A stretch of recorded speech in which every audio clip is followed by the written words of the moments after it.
अस्सलाम वालेकुम व्यूवर्स। नाम है सलीना। सलीना नाम की मायनी है चाँद की तरह। नाम है फ़िज़ा। फ़िज़ा नाम की मायनी है कुशादा माहौल। नेक्स्ट वन इज़ अमसाल। अमसाल नाम की मायनी है तमन्नाएँ और आरज़ू। नाम है अफ़शा। अफ़शा नाम की मायनी है फूल बिखेरना। नाम है सीबा।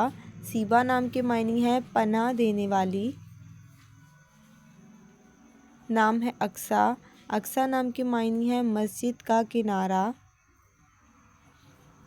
नाम है अरीज। अरीज नाम की मायनी है फूल और खुशबू।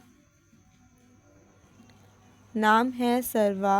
सरवा नाम की मायनी है खुशकिस्मत। नेक्स्ट वन इज़ बराह। बराह नाम की मायनी है बेहतरीन और शानदार।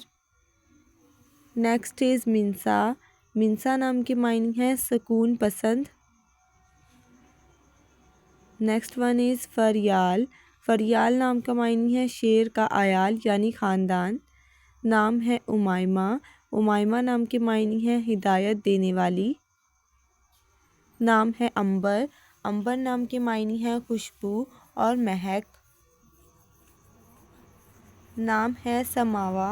समावा नाम की मायनी है अरूज और बुलंदी। Next is ज़लका।